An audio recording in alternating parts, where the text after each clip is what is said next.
Good evening, and welcome to a very special evening edition of Day 4 on a Tuesday. So it's Day 4 on Day 2 with the man, Frank Scalish. Show number 117 for those who are keeping track, and also part 2 of our Ned Rig extravaganza. Frank, how we doing tonight? We are live. We're good. Dude, I am You're spent. Is that the term slap happy? Yes, you are. Dude, Saturday all day Lake Eufaula, Sunday all day Lake Eufaula, yesterday all day rain. So there's nothing worse. It was the coldest day. I learned this from Kevin Ledoux. The coldest day in Oklahoma in 113 years. What? For June 12th. The high was June 12th. The high was 66. But with the rain. On Sunday it was 94. Holy smokes, dude. And then I fished today, hopped in the truck, came back home, took care of some business, and now we are live for part 2 of the Ned Rig show. So what have you been up to? I filmed 3 videos, 2 on the water, 1 in the studio. I had fun. I did a Ned Rig video on the new Ned Dingers, and it was fun, to say the least. Really? And, Largies, smallies? Largemouth. Yeah, largemouth. I'm doing 2. I'm doing a smallmouth one. This one was largemouth. What's up, guys? I see the comments flying in. Yeah, I'm just throwing some comments up here. So, if you're watching this live, chances are you've already seen part 1 of the Ned Rig show from last week. You teased some diagrams for this week, so I'm excited to get into this week. Last week we covered grass lakes primarily for largemouth with Ned Rigs. Correct. This week we go to the fun stuff. Yeah, this week, today. Well, not that the other stuff isn't fun, but no, I'm just saying, it was. Guy. I have to be honest with you. It was a good time. I actually got to film an on the water show of exactly 100% what I talked about last show, and it went off without a hitch. I mean, it was spot on, perfect. The fish that I was catching, their tails were all, wore flat on the bottoms. Their bellies were all concave. It was just exactly like the show was. And so I got to do it, and it was fun. I mean, seriously, it was a good time.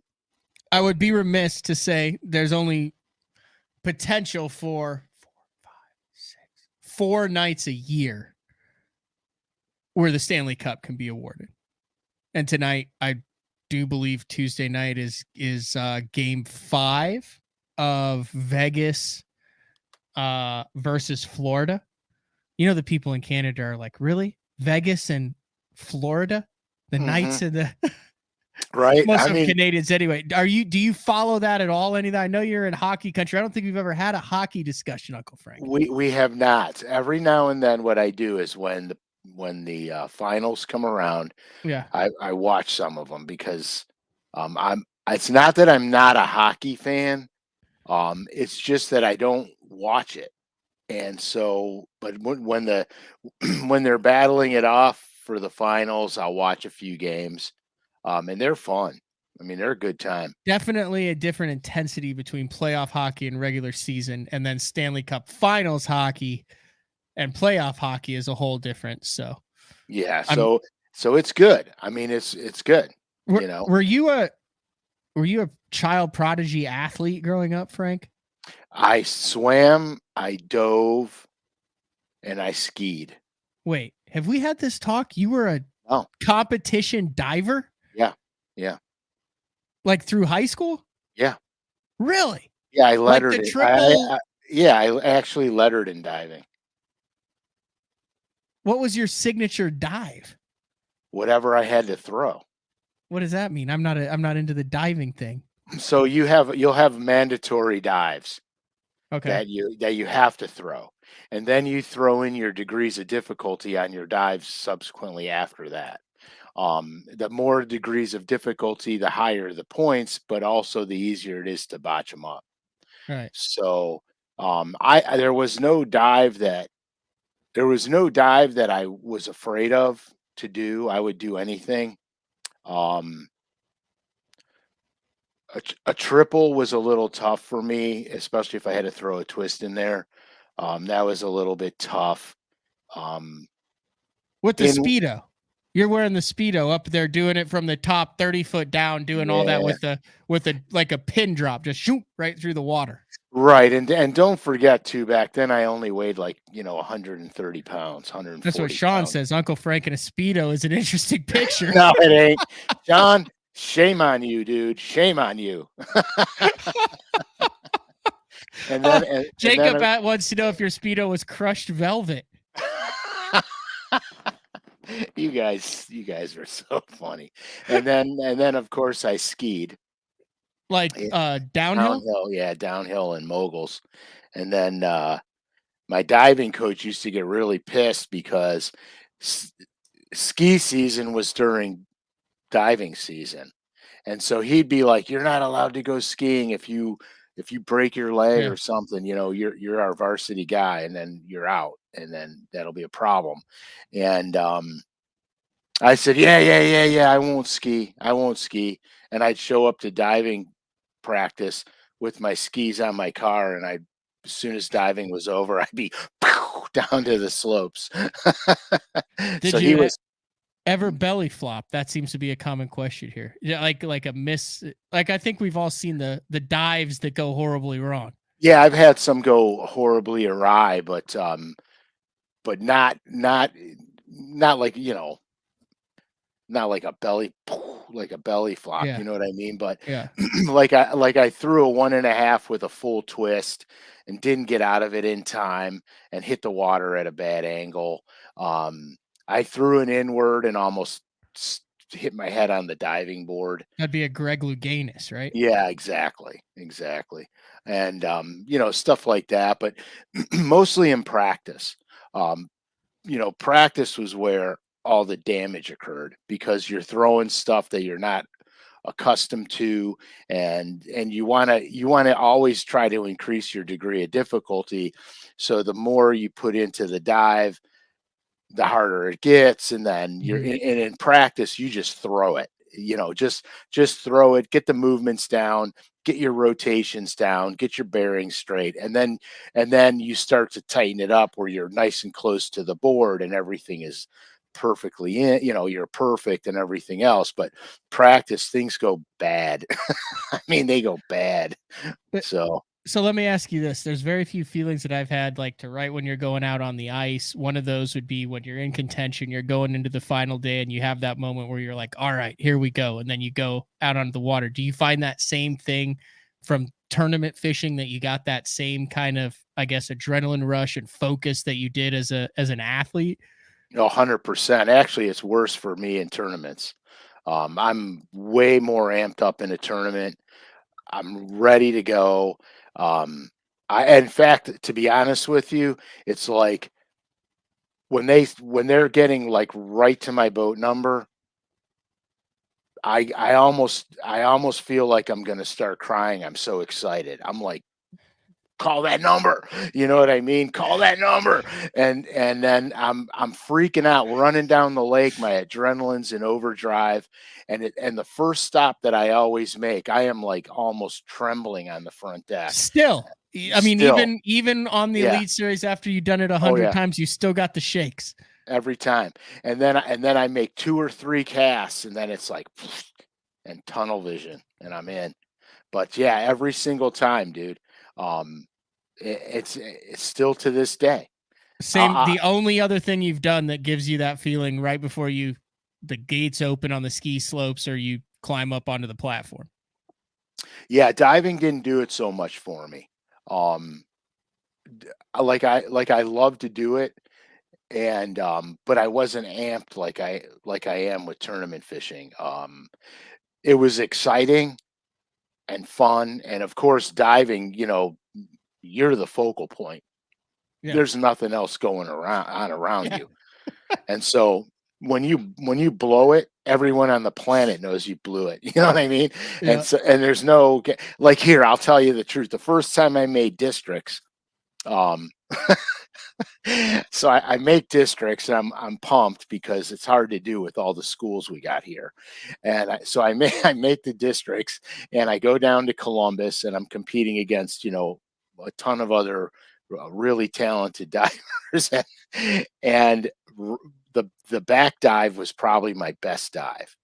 Like I could consistently get 9.5s across the board on my back dive. So it was a required dive in that district, and I was so jacked up because I'm like, "Oh, yeah, I'm gonna come right out of the gate."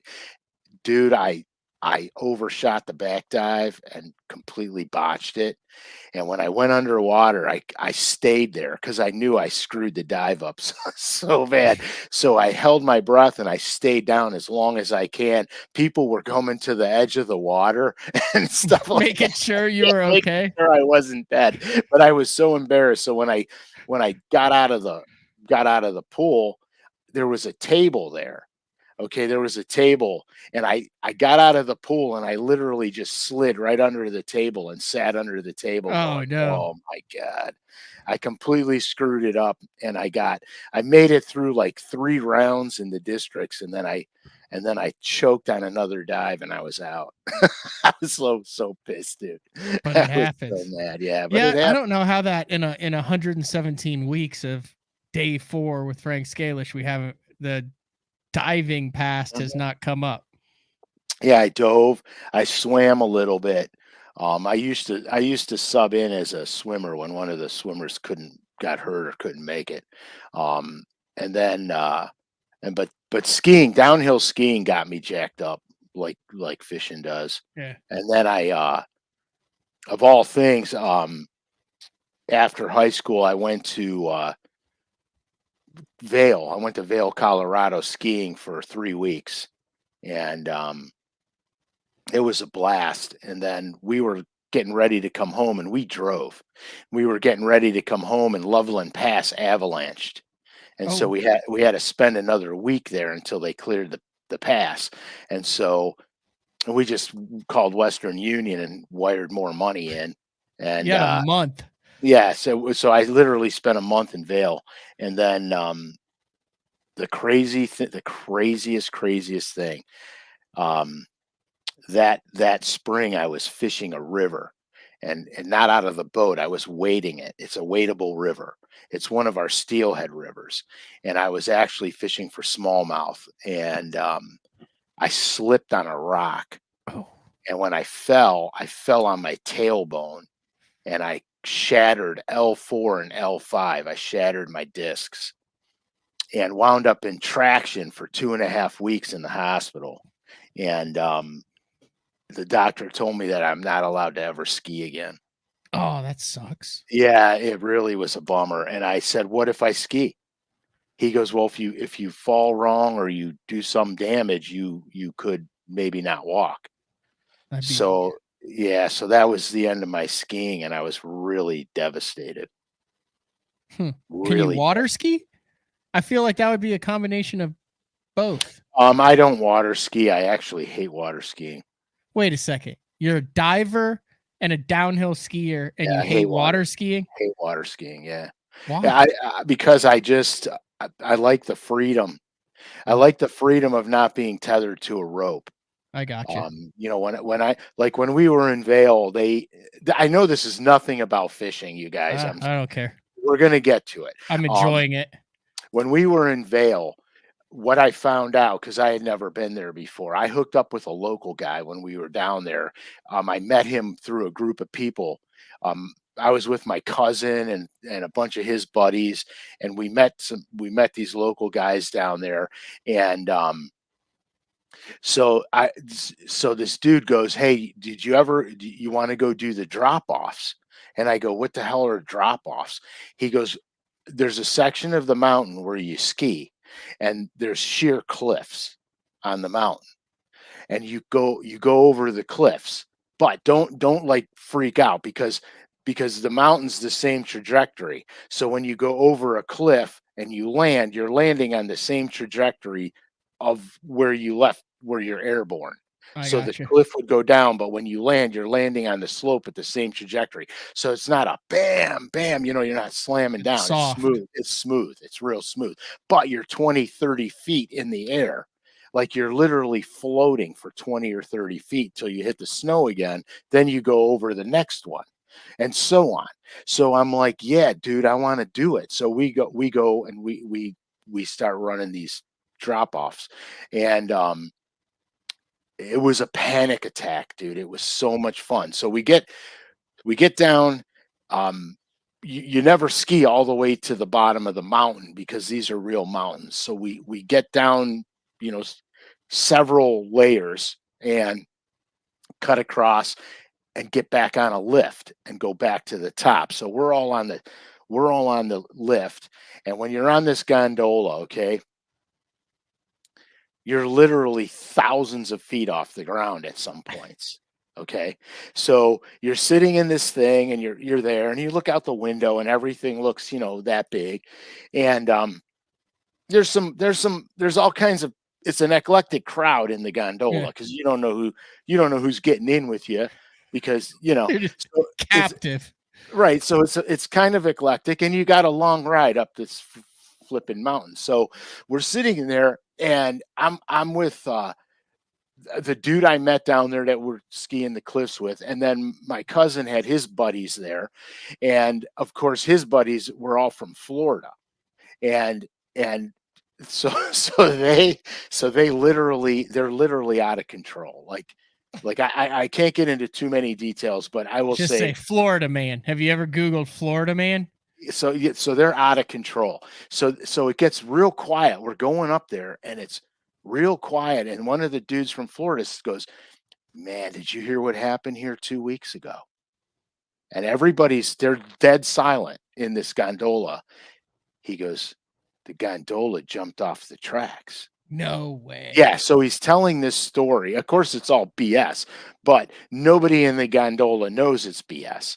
So they're all sitting there, and he goes, "Yeah, I think it was like the second highest pole, like the poles that you go by the poles, and then you go on the cables, and then another pole, and then the cable." Uh-huh. He goes, "I think it was the I think it was the pole that's coming up." He says, and he's real quiet, and he goes, "Yeah, they were all ruckusing around in the gondola and swinging it back and forth and this and that, and then all of a sudden."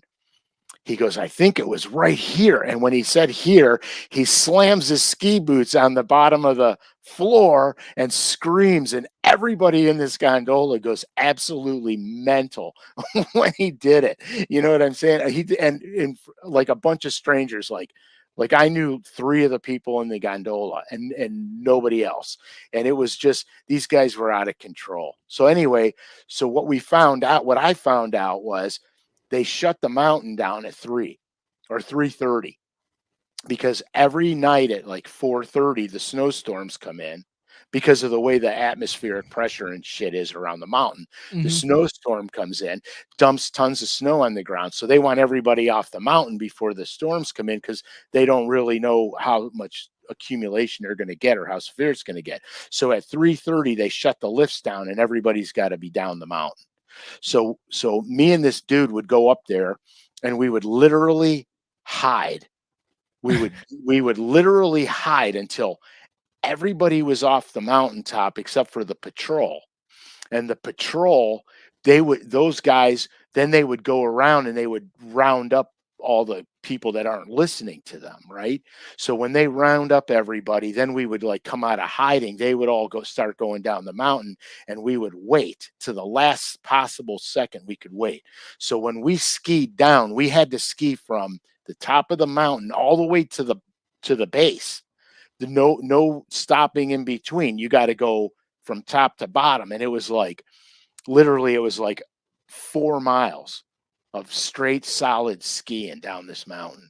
And we did that every single night except for the first night we were there.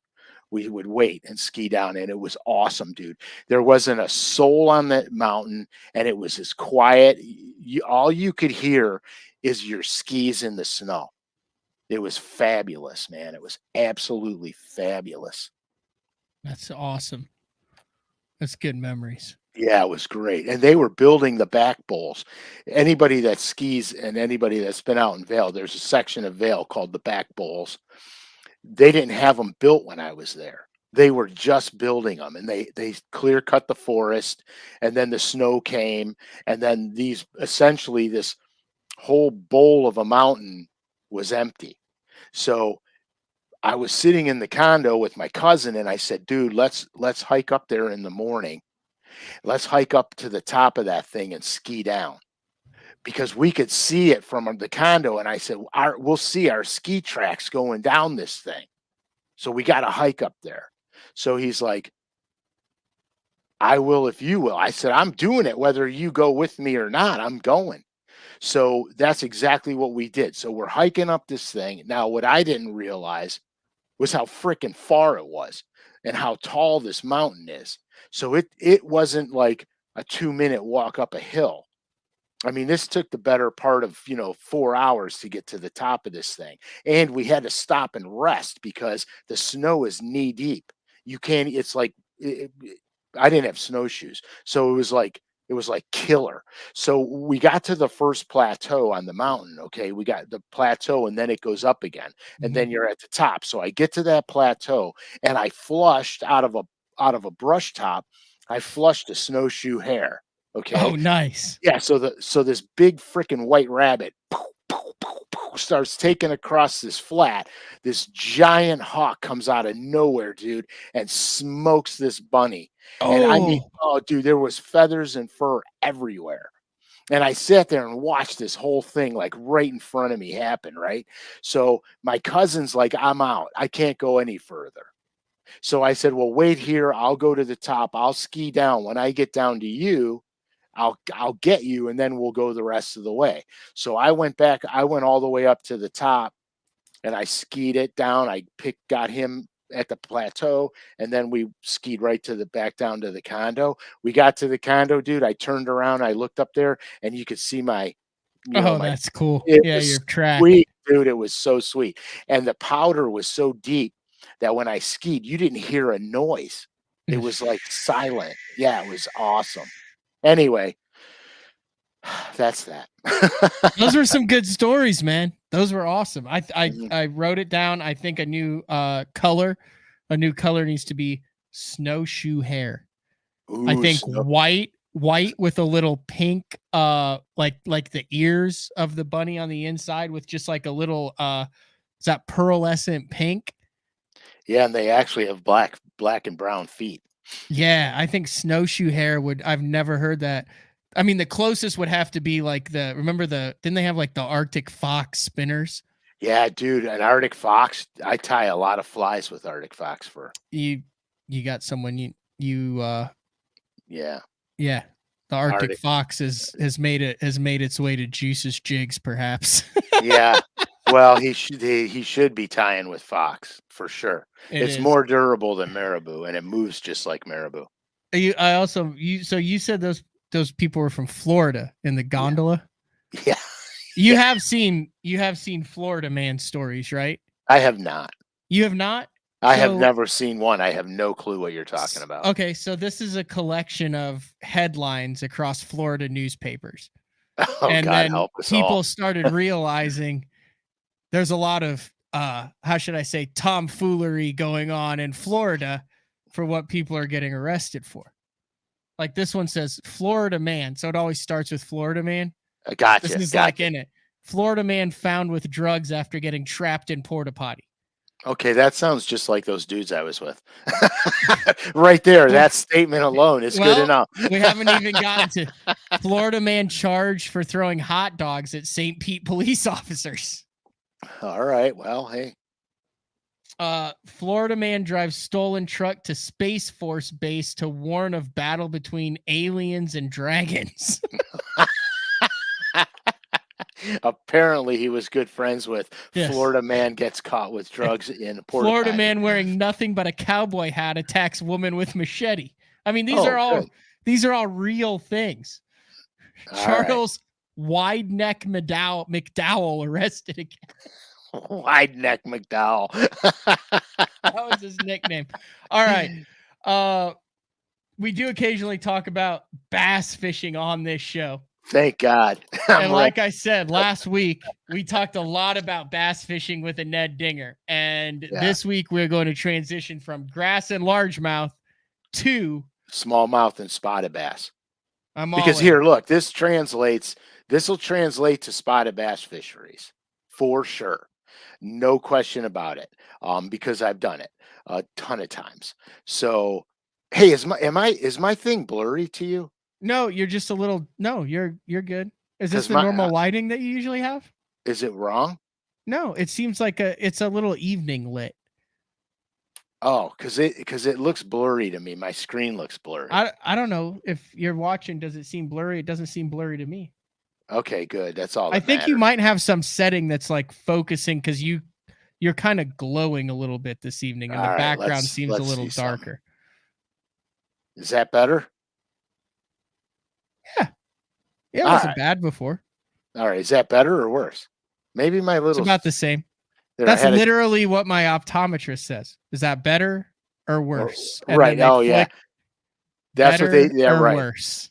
Right. I say, I don't know, dude. I'm looking at LASIK surgery. Now we're getting that there's a little bit of. Yeah, exactly. Jared said he said I would call it soft, not blurry. Okay. We're soft lit. Is it too? Yes. Is it too much? That's not enough. No, that looks like you're. All right. We can roll with that. Can we live with this, guys? Come on, yeah. Someone respond. Is that better or worse or about the same? Better or worse or about the same? That's what they say at the optometrist. Also, William, I know he was asking about it. If you did win a prize on BTL last week, I will have those out next week as soon as this opens over. Like I said, I've been on UFall all day and just drove home. That's just the sun and windburned face. And then I'm headed right back tomorrow. Tournaments Thursday, Friday, and Saturday. So beautiful. All right. Yeah, you're saying you got the Barbara Walters effect going on. We're good to go. What the hell? What's the Barbara Walters effect? That's a compliment. Oh, okay. I'm good. Look, with that. All good. It's just fine. Very good. All right. Okay, we're good. All right. Cut it out. Okay, so I'm gonna pull one old one and one new one out. This is not old, it's relatively new. We're gonna go what I have to do is I have to go near the spawn because we're gonna transition out to summer. So this map, I used this map once before for a Great Lakes article. So this could be this distance here. This is the mainland. This distance here could literally be, it could be 50 yards offshore or 250 yards. This distance here on this flat. Okay. So what happens is we'll call this area here. I don't want to say the basin, but it's near the basin. All right. So where this area might be 30 feet deep out here, 40 feet deep out here. As you approach these flats on the main lake, on the Great Lakes, they'll start to rise. And some areas in the flats will rise really steep. Coming out of 28, 30 feet of water, they'll bump right up to 20, 15, 14. And then that flat will run all the way to the mainland and very gradually get to the bank. These are the spawning flats. Isolated boulders mixed with sand is where they spawn on the main lake. So what you have to look for is holding and staging areas. These areas here on these inside swings, if you've got boulder, rubble on these inside swings and on the tops of the points, those are the holding areas. That's where the smallmouth, before they go to spawn, stop, hang out, get fatter, and then slide up to spawn. When they're done spawning, they literally back out to the exact same places. And what happens is Once they're done and they start to back out to these places, now they start to pull out to the farthest stretches of the flat closest to the basin or closest to the, 29, 30, 35, 40 feet of water. They start to slide out to these things. Now, here's the important thing. Once they get out here, all right, and they're literally getting deep. Once they get out there, they're going to start to look for things that are not connected to the flat. So isolated from the flat. So what happens is if you're on a flat like this and you have a point that breaks off the flat, what I like to do is I start idling back and forth away from the point, away from the flat, gradually working my way deeper because this is where you're going to find another glacier deposit. Or you're going to find where it carved a groove out and then it flattened out and then it the rock, it couldn't move the bedrock, so then there's a pile of bedrock out there. And this is this is where I'm starting to look once summer rolls around, off the flat. Okay, now the flat edges will be very pertinent all the way up until July up here. The farther north you go, the the longer they'll stay on those things. Summer's later up. The farther north you go, summer gets later and later, and so that's what you got to be cognizant of. So with the dinger, the Ned rig, what I like to do with the Ned dinger is I have two techniques. One I call a slow swim, and this is where I'm going to use a lightweight, a very light head. Now you can't get away with a 1/12 like we did in the grass for largemouth. You're going to have to get a little heavier because there's current on the Great Lakes, and a 1/12 will float away from you. It just will float away. Hey Frank, I never get to comment because I missed the live shit. It's just a compliment. Just Keith, it doesn't get to watch the live in the day. He's just saying he likes what you're doing. Keith, primo, dude. Thanks, man. Thanks. So we're talking about a slow swim. So here's what I'll do. So you brought the diagrams tonight, Frank. That is gorgeous. Dude, I told you, man, we're taking it to another level. So what I did was you'll cast it out. And remember the other show we were talking about how it'll spiral down? Yep. Okay. So I'm using a light enough jig head where I can get the spiral. And then I'm going to cast it up and I'm literally going to work through my rock vein, okay? So I cast it up, I let it and I wait till it hits the bottom. Every time you have to realize something. Every time that tungsten head or lead head hits a rock, any bass that are near there can hear that. It clicks and ticks just like a real crayfish does. So they can hear that. So that's a critical component of this. So then what I'm going to do is I'm going to slowly swim it until I hit another boulder. And then I'm going to slowly swim it. And I'm going to make sure that I'm maintaining, I'm not going to say constant bottom contact, but it's almost like constant bottom contact. So here's how you know you're doing it right. You're going to cast it out. It's going to go down, hit the bottom. You're going to see your line stop. Your line's going to settle. You know it's on the bottom. Then I'm slowly going to reel it real slow. And you'll feel that thing moving. And then all of a sudden, tick, it'll hit something. And then I'm going to keep it moving. Tick, it hits something else. I'm going to keep it moving. Tick, it hits something else. That's how you know you're doing it right. If you're constantly in the rocks and you're trying to snag it out of there, you're too slow or you're too heavy with the jig head. You're not hopping it. You're slow reeling it. It's like almost like a midwinter swim bait retrieve. 100%. Is that a fair assessment? That's as accurate as you can get with it. And you just want to hit every now and then. You just touch something on the bottom. And that's the slow swim. That is insanely effective. Now, the other technique, obviously, this technique will trigger strikes from fish that are neutral or not in a feeding mode.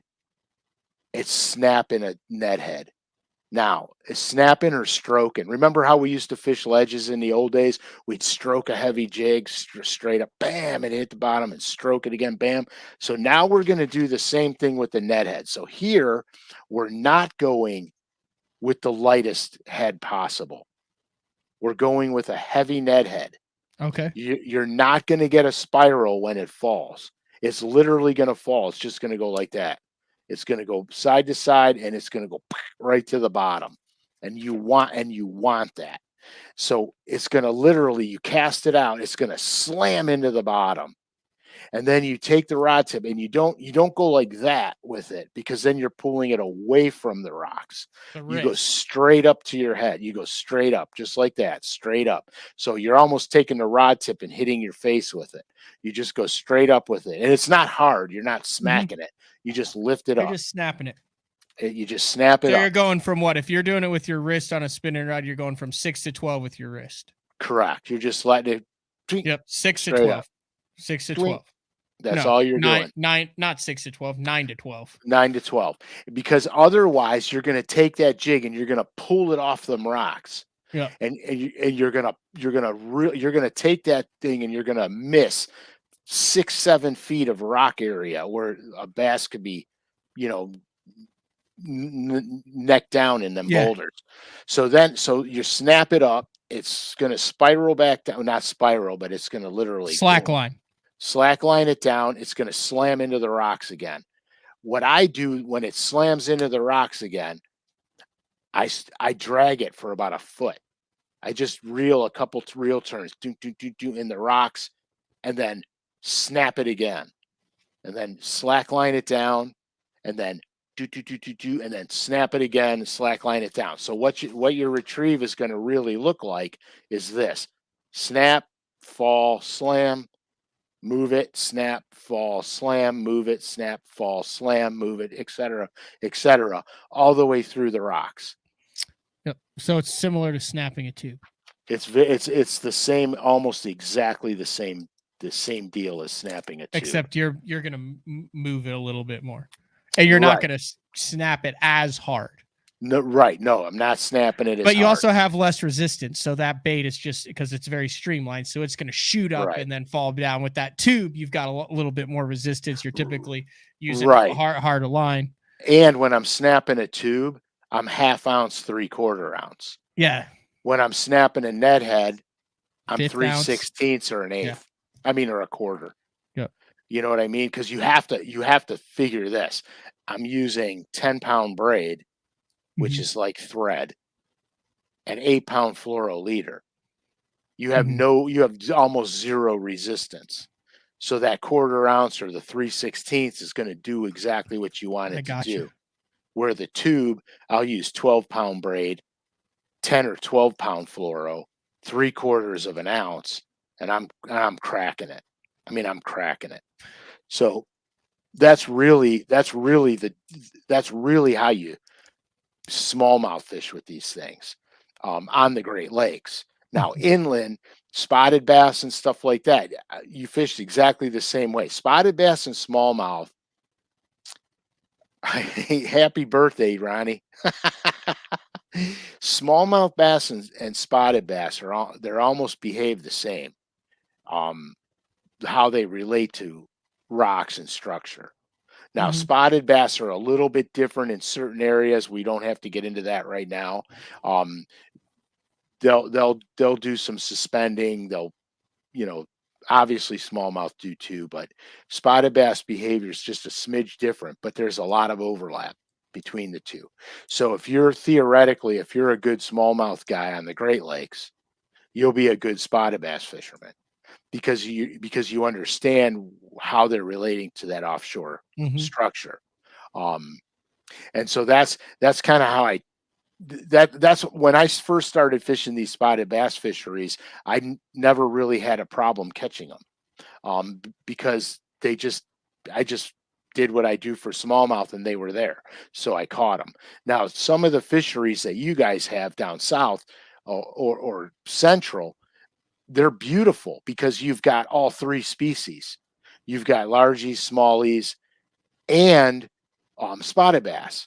And there's going to be certain times of the year where they're going to overlap, and you're going to Mhm. catch all three in the same places. Now that window's tight. It's usually post spawn because you'll have some coming into spawn, some leaving. You'll have a all three in the using the same areas. Very fun time to fish. Table Rock, I caught spotted bass and smallmouth fishing deep submerged trees. I caught them both. They were both using the trees the same exact way, which kind of blew my mind a little bit. Um, but I wasn't going to argue it because I was catching they both of them were I was catching larger of both doing it. So I didn't really question it too much. Um, which is really like, see, I get a question a lot of times. People say, "Dude, what's your favorite lake?"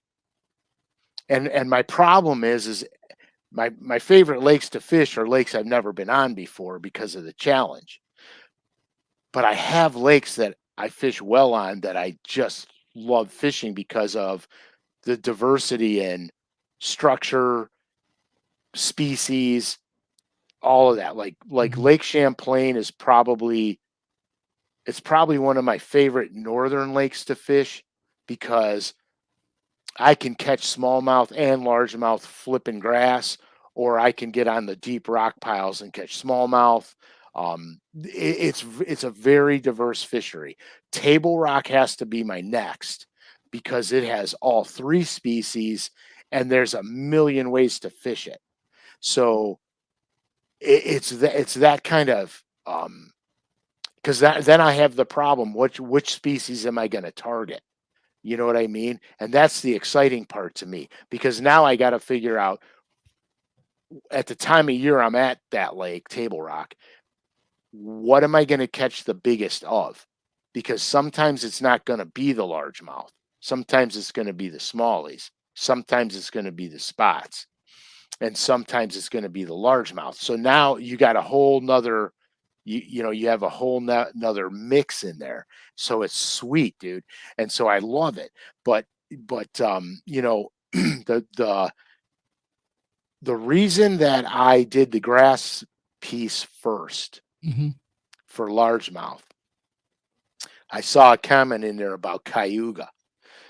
The reason I did the grass piece first, because if you're on lakes like the New York finger chains, Champlain, Oneida, the smallmouth will relate to the grass the exact same way the largemouth do.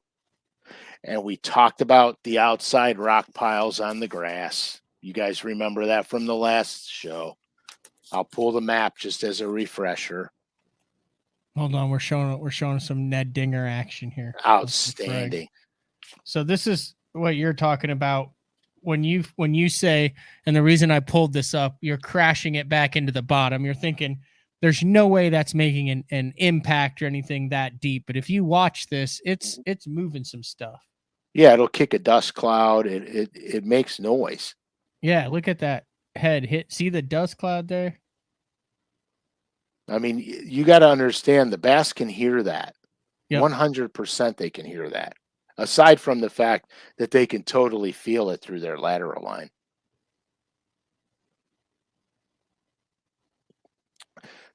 But you guys remember from the last episode, I talked about finding the rocks on the outside edge of the grass when we did that last week. Yep.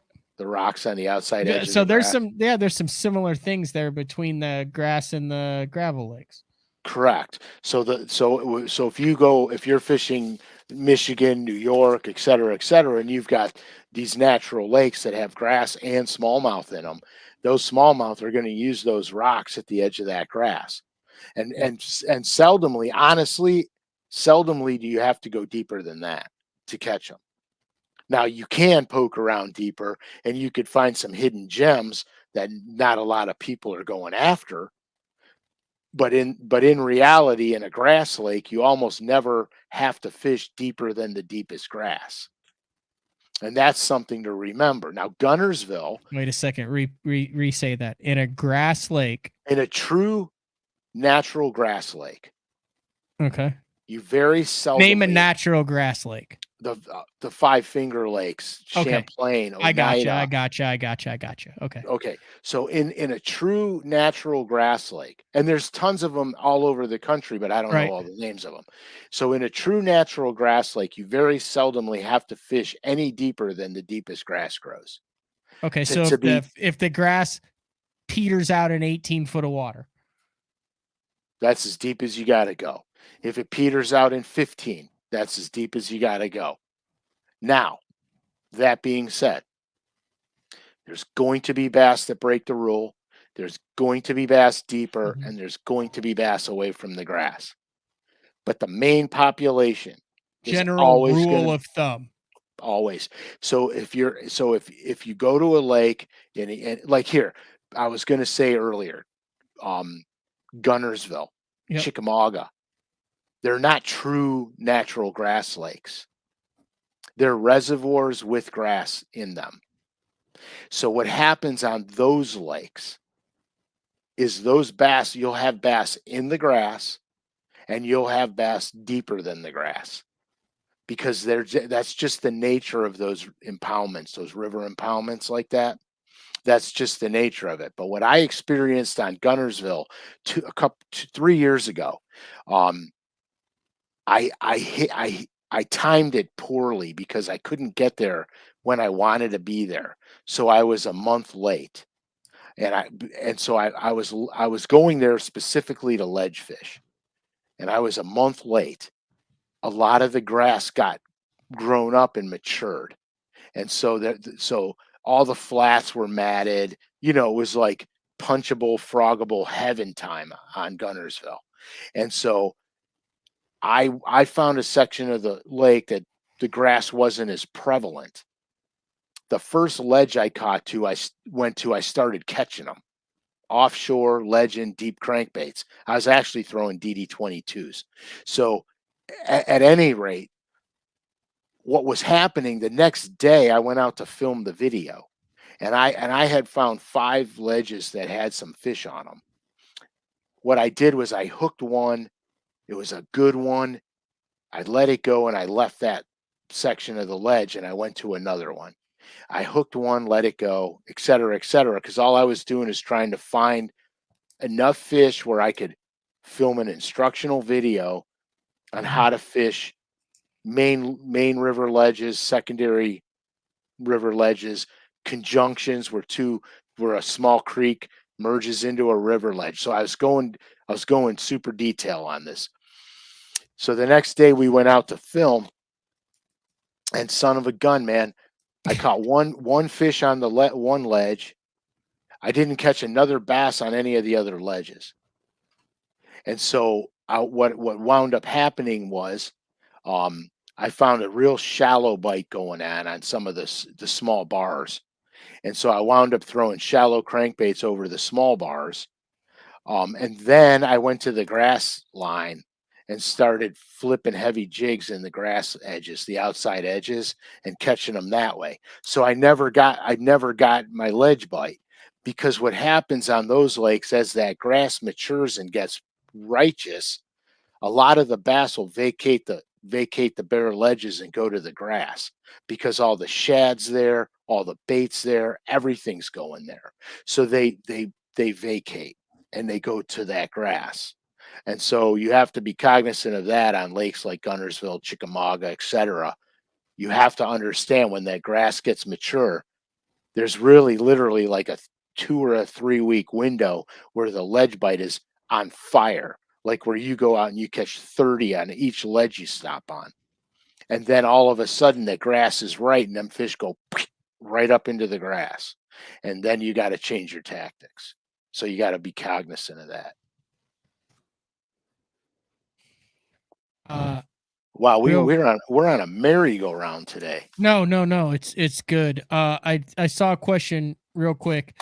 Size of that, you're always you're talking about the 3-inch. I'm trying to pull it up here. Yes, the Yum Dinger. Oh, let me pull it up 1 second. Yeah, pull that thing up there. So when you're netting, now you can net a dinger and cut it in half or bite it in half or do whatever. You can do that. You'll still catch fish on that. But you're talking about the 3, and I think it is 3-inch. Yes. Yum Ned dinger. And the key was, and you went over this last week, The air bubble pocket, in the tail. Bubble in the tail. So, and we'll get back down to it. So when it does that, it stands up. So you're seeing that bait is standing up. And that's the bubble in the tail combined with that head. And like there's a bunch of different heads that you can use as well. Everyone has a Ned, but your favorite is the I like you had the box. I like the Yum Ned heads. Yep. A lot of times I'll pull the weed guard off of it because I don't hang it up too much in the grass. Now, if I'm fishing a lot of wood debris, I'll leave the weed guard on it. But if I'm fishing grass, I pull the weed guard right off of it. And if I'm fishing bare rock, I pull the weed guard off because it doesn't do anything. Righteous grass. Right. But if there's any kind of timber or wood down there, I leave the weed guard on it. It just helps a little bit. You know what I mean? And so that's pretty much what I do with it. Now, there are times on the super clear lakes in the summertime where I'll actually Ned rig a 5-inch dinger. Mm-hmm. And I eliminate a lot of bites from little fish doing that. But here, if you're not around big fish, you're not going to catch big fish. With anything, though. With anything. You have to be. Can't catch what isn't there, Uncle Frank. Right. So like all the map work and stuff that we do, that's to help you guys focus in on where you're liable to catch better quality bass too. Now they're high percentage areas, but they're also where you're going to look for better quality fish. All right. I got a question, and I'm going to put you on the spot here because I don't know what your answer is going to be, but I did see it in the questions before. Someone had a question about this thing. The Ned Minnow? Yes. What is the deal with the Ned Minnow, Frank? Okay, so the thing with the Ned Minnow is the way the tail on that thing is designed. It has a real tight quiver to it when you're Ned fishing that thing. So you fish it like a Ned rig? Exactly like a Ned rig. No, this is not part of this. This was not planned. This is literally just a question because I've only seen pictures of these things, and I'm like, what in the world do you do with that? Well, you Ned rig it. You Ned rig it. 100,000%. Now, I'll be honest with you. If I was walleye fishing or crappie fishing, I'd throw that on a jig head in a minute. Yeah, it looks good. But yeah, that's Is Righteous Grass our next T-shirt? A Florida man. A Florida man. I know, but everybody, the comments are blowing up ever since the phrase "righteous grass" has been uttered. Do I got to do like a Spicoli? What did you learn in school today, Spicoli? Remember that? Yeah. You're too young for that movie. You're just a babe. What movie is that? Oh, I forgot the name of it. God almighty. See, now you put me on the spot. No, that's fine. But I mean, are you so the Ned Minnow just another thing you can put in your arsenal? Correct. Okay. Correct. And you've talked about how if you go back to the 3 shows that we did 6 months ago where we focused on bait fish, there are specific types of shad that feed on the bottom. Yeah, gizzard shad spend, which is a very surprising thing. Fast times at Ridgemont High. Dude, there you go, man. Fast times. I don't know what's going on. You have to watch it, Matt. Just watch it. That's fantastic. I love you guys. You're the best. Sorry, we got to stay on track with the Neds. Yeah. So, what the hell question did you ask me? Because I'm like going through No, this I movie ask in my you head. about the Ned minnow. Yeah, So we already did the someone net. asked, yeah, someone asked about the Ned minnow. All right. So what you were asking me something else and I botched it. No, it's What just were about you the saying about the shows earlier? oh Oh, a bait. the bait fish. Okay, yeah, I Yeah, got it. I'm that back. makes the Ned minnow make a lot more sense than if you think about how bait fish feed. Right. Okay. So here I am. We're back on track. So yes. So we went. This was when we were doing the blueback herring, threadfin, gizzard shad, and gizzard shad spend a lot of time eating the debris off the bottom. Yep. I think 13% or 15% of their feeding time is spent nose down in the muck on the bottom eating crap. Yep. So that's very important to know. You have to know what kind of bait fish you have in your thing. I got you. What else you got? Any more diagrams? Any more knowledge nuggets on the rock the rock related Ned for primarily smallmouth? No, I am no diagram. I'm diagram less right now. All right. But just pay it. Do we want to bloviate for 30 seconds and then take like 10 minutes of rapid fire questions to close the show out? Yes, I want Cuz questions. I yeah, need cuz questions. we've got a bunch of people, a bunch of listeners and viewers on who are not able to watch on Thursdays at 8:30 a.m. Central Time. Yeah, let's give it to them. Let's open it up. South Jersey Fisherman 028. Frank, if you had the option to throw a finesse jig, specifically a finesse football head or a Ned, are you still picking the Ned? If I'm in that situation, I'm going to have both of them Okay. because they do different things. The football jig is a constant drag on the bottom, almost like a wobble head. That's how I fish my football jigs. Now, sometimes I'll stroke them, but for the most part, I'm dragging them. I make them, even though they're small and compact, because I like finesse football jigs a lot. So even though they're small and compact, I make them a little bulkier so they move and displace a lot of water, even though they're bite-sized morsels. So I'll have both in conjunction. It's just like when I'm structure fishing offshore and I'm throwing deep diving crankbaits like a Fat Free 7 or a DD22. I have a Carolina rig and a football jig out because you have to. You're going to get a preference from these bass, and you got to figure out what they want. I'm making a new banner here. A new banner. Hey, speaking of banners, it's 15% off on LureNet until That's not June right. 30th. What did you do? That's not right. That's not right either. Ask Frank a question now? Yeah. Well, it's supposed to scroll. It's not scrolling. It's just No. up there, dude. That's fabulous. That's fantastic. Scroll across. Add banner. Ticker. There it is. There it is. Dude, look at that, man. That's I don't live. know. That's live and on fire. A That is Florida live man and on said. fire. Yeah, Florida man said. A Florida man would say.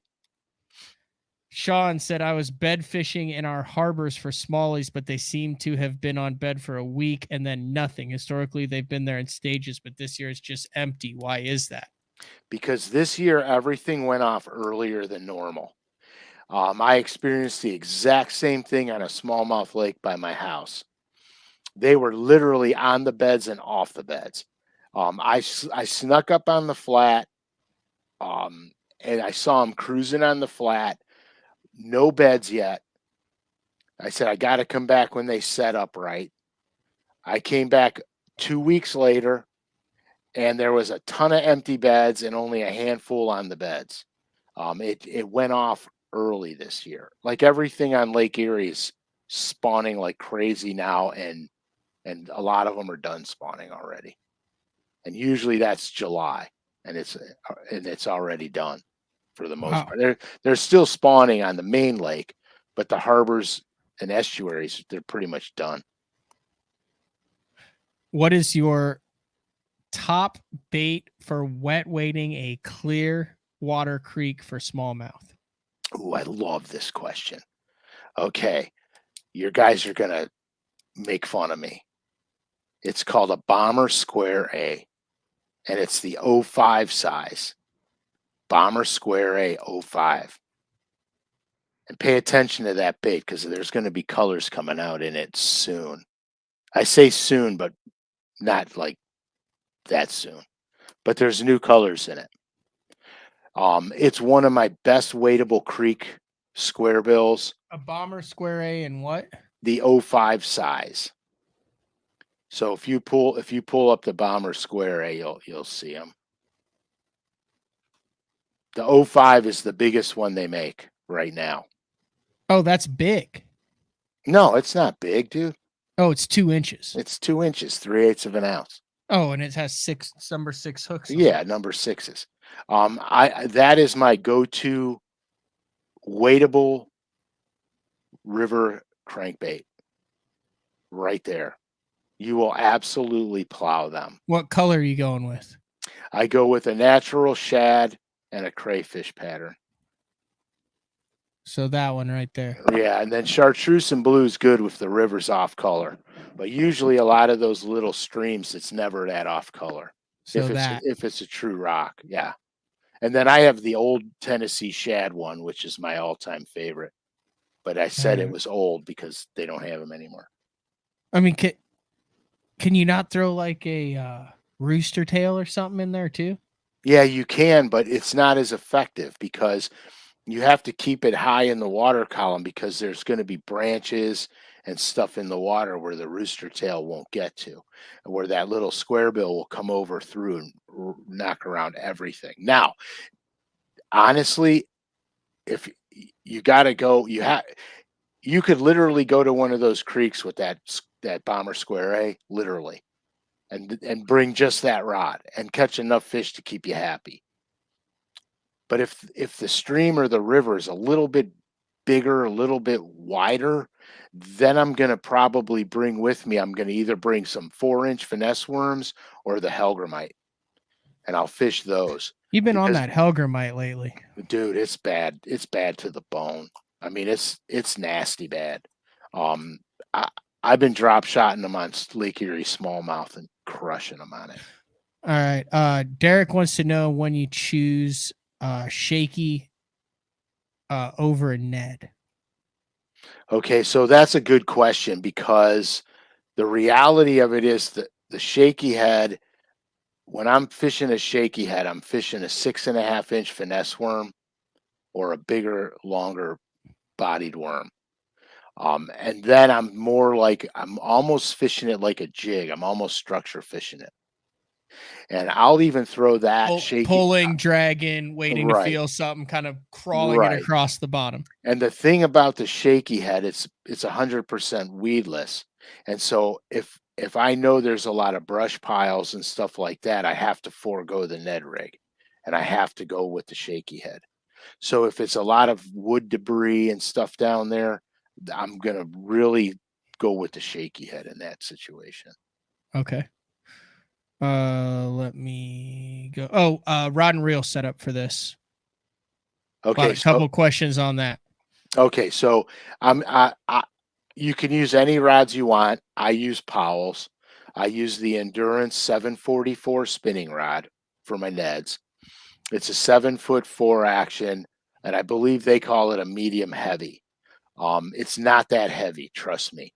It's got a soft tip to it, but it's got a real sturdy backbone. So I don't ever crack a fish with it. I just lean into them, and you got them. It's an open hook. And then for my line, I'm using 10-pound braid. Sunline 10-pound is awesome. It's like thread. And then I'll use 8-pound fluorocarbon as a leader line. Now you don't have to get goofy with your leader line.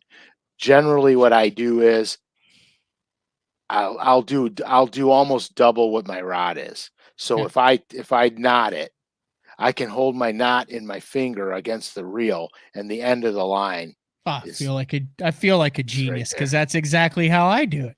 Right, because I mean, because then I know I've got 12 to 13 feet. Right, and then so when you could retie, and you're not going to have 8 inches of leader line left. So that's generally how I play it. All right, Sam has an interesting question here. What causes bass to? And we just did a show on this last week. Kind of, you did a show. I just listened. What causes bass? Well, I mean that's what happened. I just wanted to clarify that, Frank. I'm on it. I'm so on it, dude. You're so funny. What causes bass to sit inside the deep grass right next to a big rock pile, but they won't go directly on top of the rocks?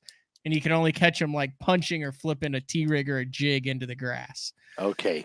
So those bass that are buried up are negative or neutral. Or they're using the grass for ambush. And their strike window is probably smaller. That's why they're not on the rock pile. But you got to be near the rock pile. So what happens is bass are opportunistic predators. And if they know if they're just sitting there out in the open, their little unsuspecting bait fish are not going to swim towards them. Nothing goes towards something that's going to eat them. No, mammals don't do it, and fish don't do it. It's just survival. And so they'll get in that grass edge and they'll ambush. The reason that you're catching them punching or getting through that grass is because it's easier to do that than try and fish that fine definitive edge. The 6-inch bite window that exists where they'll charge out and exactly. So you're getting it and you're dropping it right on top of their noodle. And that's why that works. Now, if you had a low light condition, those fish would probably run out a little farther to get something, because everybody thinks bass hide from the sun, but they don't. The sun doesn't hurt them at all, but they can see 10 times better in the shade. And that's why they use that to their advantage. They can see farther. Would you like to have a question asked you that you do not know an answer to? Yeah, let's see. When will Blue for Lipless Colors, Custom Colors be back? Okay, so here's what we're going to do, guys. I know for a fact. Oh, you have an answer for this one? Yeah, I do. I know for a fact that you need to be paying attention to that. Because he's talking about the Booyah Hard Knocker Lipless Custom Colors. Yes, you have to pay attention to that, because there's going to be a whole bunch coming back. Like, are we talking months, years, weeks, days? It's not going to be years, I promise. It'll be months, but it's coming back. Okay. And let me tell you something. We added some new colors to it, and they are bad to the bone, dude. Clay with a little biology question. How long does a female bass hang around the bed during the spawn? Okay, so I don't know the exact. I can't give you like the biological exact, but I can tell you this. They're not there long, because I was bed fishing last year, and there were females on the beds, and I called my camera guy and I said, Joe, we're going to do a video on bed fishing smallmouth, even though I can't stand to do a video on that. We're gonna do a video on it, because there were some behemoths that I found, some absolute sloppy smallmouth. I mean, like over 6+ sloppy ones. I said, we're going to go do a video on this, but we're only going to catch 3 of them, and then we're going to leave them be. And I went back 4 days later, and they were gone. They were literally gone. Well, this is day 4. This isn't a regular BTL, but some very interesting stuff went down in the BPT on Cayuga as far as the... Talk about it. Do it. Well, there are just a number of smallmouth that appeared more than once. They were either very close relatives that lived in the same house. They snatched a 7. I know they snatched it twice. I don't know. That's weird stuff. It's a weird times we're living in. I honestly, legit, no BS, don't have an opinion on it. Yeah, I do, but it doesn't matter what my opinion is. Hey, you do have an opinion on whether you fish a natural lead or a colored Ned head on your jig, right? I know. Now, this is my OCD, guys. I'm telling you right now, it doesn't frickin' matter. Okay. But this is my OCD. I either throw a green pumpkin head or a black head and nothing else. I will not throw an unpainted jig head. So that's All that. right. Let's rack through a couple more here, and then I have about a 3 a.m. morning because I got to get back to the open at I Eufaula. appreciate, It's only like an hour away. dude. I appreciate it, dude. That's every lake I have to fish is over an hour away I from know that. it's not a big deal. I used to drive 2 hours to the studio one way. You're getting old. I'm getting smarter, is what I'm doing now. Mark Yes, C, have you ever yes, used heavier line with a Ned? yes. I have. I do it for two reasons.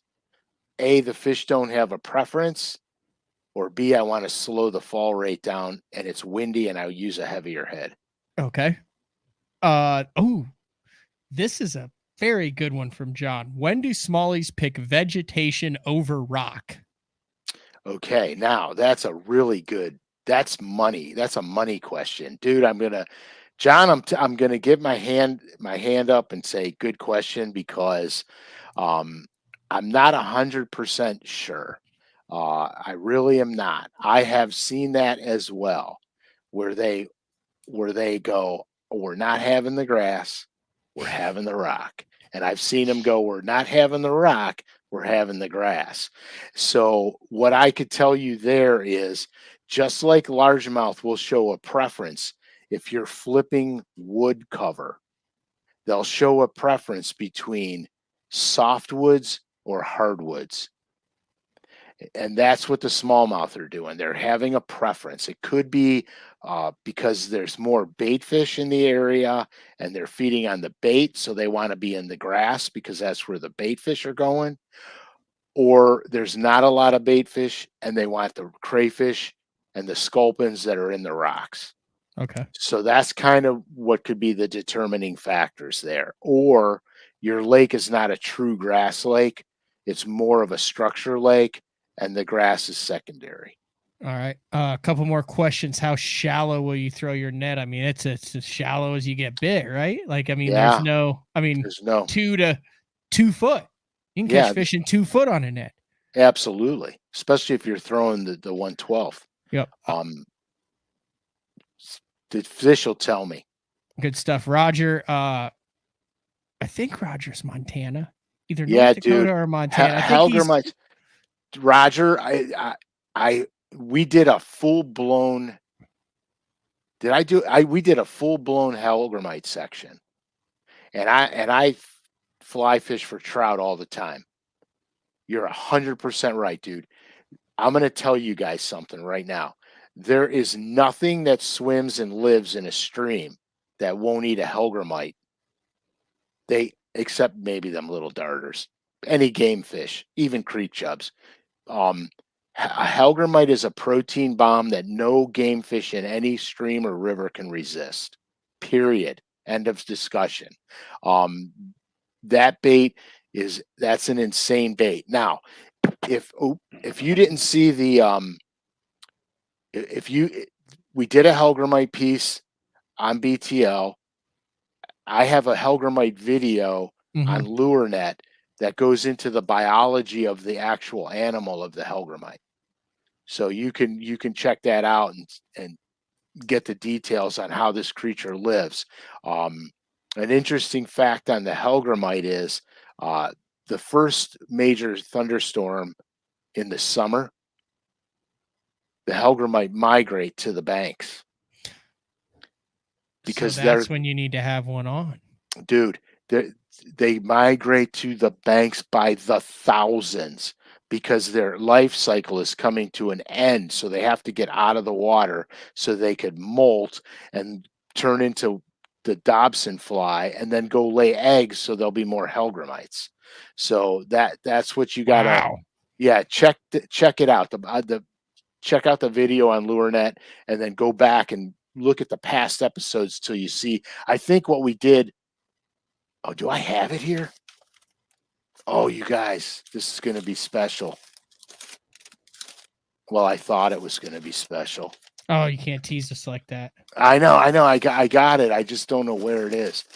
I have so many damn illustrations up here. The Grand Classic is going to be a epic illustration giveaway.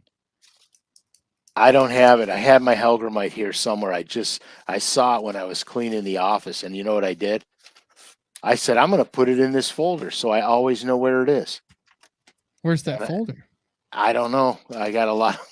I got a lot of folders here, dude. It's funny. I got all my shows. Oh, here it is. So when we did the Helgramite show, I was showing you how to rig the Yum Helgramite like you were going to live bait the thing with the split shot rig. Dude, that is such a cool drawing. I have a real one where I actually this is just my original ink drawing. That is so cool. That's my original ink drawing, but I had one that I put color to it. I actually had a real color illustration. But I'm not going through this now, so you got that one. That's good enough. That's good enough. What else you got, Frank? That's it, dude. I think it's might be beer 30 for this old man. We've been drinking our coffees. Time to switch it up. Time to switch it up. Oh yeah, like I said, thank you for doing a night show, 8:30 your time, but we try to take care of everybody. And yes, you do have some fans on the West Coast. So when we do it at like 7:30, then it's 5:30, 9:30. This gives a little bit of chance for the people on the West Coast, everyone to get a chance to see Uncle Frank live and in person and interact and ask some questions. As always, very impressed with the feedback and the education level of our listeners. Absolutely. I like the questions and answers, to be honest with you, because I love the interchange. Also, we put a lot of time and effort into this, and with iCast coming up and a lot of other things, the numbers, the reviews, the comments legitimately help keep content like this coming your way. So if you have a Google account or logged in and watching this on YouTube, just hit the little thumbs up. That gets it to more people. Go ahead. I don't want to interrupt you.